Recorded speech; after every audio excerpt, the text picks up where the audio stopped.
Assalamualaikum warahmatullahi wabarakatuh. Keagungannya syaitan kepada Syekh Abdul Qadir Al-Jailani. Seperti yang telah diceritakan sebelumnya, bahwa Syekh Abdul Qadir Al-Jailani mendapat gelar Raja Para Wali dengan sikap tunduk dan rendah dirinya. Begitu beliau sudah mendapatkan gelarnya, justru malah tidak mudah menjaga gelar itu dari godaan-godaan syaitan. Karena semakin tinggi kedudukan seorang, maka ia harus siap menanggung ujian yang lebih berat lagi dari Tuhannya.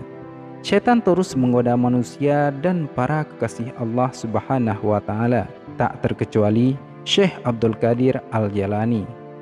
Dalam satu kisah, ketika Syekh Abdul Qadir Al-Jailani lagi menyendiri, beliau dikagetkan dengan datangnya sebuah cahaya besar yang memenuhi penjuru langit. Lalu bayangan itu datang dan memanggil beliau, "Wahai Abdul Qadir, aku ini Tuhanmu, kamu adalah kekasihku. Aku akan meringankan syariat untukmu.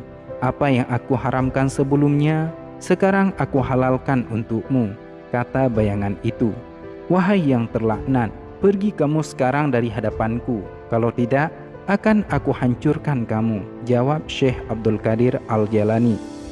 Begitulah syaitan menggoda para kekasihnya. Ia mengaku dirinya sebagai Tuhan agar Syekh Abdul Qadir Al-Jailani percaya dan mengikuti perintahnya. Namun Allah Subhanahu wa Ta'ala tidak akan membiarkan kekasihnya terjerumus ke dalam jalan yang salah. Syaitan diberikan kebebasan oleh Allah Subhanahu wa Ta'ala untuk menggoda manusia sebagai manifestasi keadilan Tuhan kepada seluruh makhluknya. Sesaat setelah kejadian dialog tersebut, tiba-tiba cahaya itu padam dan sedikit demi sedikit hilang dari pandangan Syekh Abdul Qadir Al-Jailani. Beliau terus menyendiri menikmati keindahan alam sebagai bukti kebesaran Allah Subhanahu wa Ta'ala.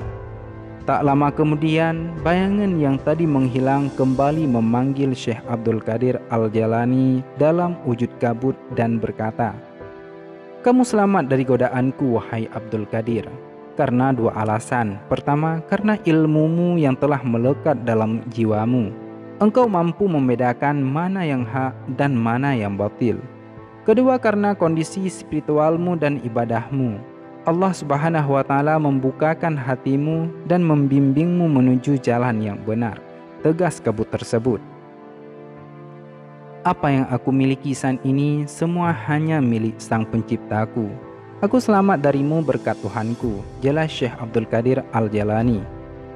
"Perlu kamu tahu, wahai Abdul Qadir, aku telah menyesatkan sebanyak 70 ahli ibadah dengan cara seperti ini, dan hanya kamu yang selamat. Dari mana kamu tahu bahwa aku ini syaitan?" tanya kabut itu. "Semua karena fadilah Allah Subhanahu wa Ta'ala. Aku diberi petunjuk olehnya melalui perkataanmu. Apa yang aku haramkan sebelumnya, sekarang aku halalkan untukmu. Dan saat itu aku yakin kamu adalah syaitan. Karena kalau memang Allah Subhanahu wa Ta'ala ingin menghapus syariatnya, tentulah orang yang pertama kali yang akan terlepas dari syariatnya adalah para nabi. Dan itu sangat mustahil," jawab Syekh Abdul Qadir Al-Jailani. Melihat percakapan Syekh Abdul Qadir Al-Jailani dengan syaitan, sudah jelas bahwa keimanan dan ketakwaannya kepada Tuhannya begitu mendalam. Hal itu sudah barang tentu tidak terlepas dari ilmu yang dimiliki oleh beliau. Begitu pentingnya ilmu. Ada hikmah menarik dari kisah di atas, bahwa kita harus selalu menimba ilmu, karena dengan ilmu itu kita akan selamat dari godaan syaitan. Perlu diingatkan bahwa syaitan tidak akan pernah berhenti menggoda manusia hingga hari kiamat. Wallahu a'lam bishawab. Assalamualaikum warahmatullahi wabarakatuh.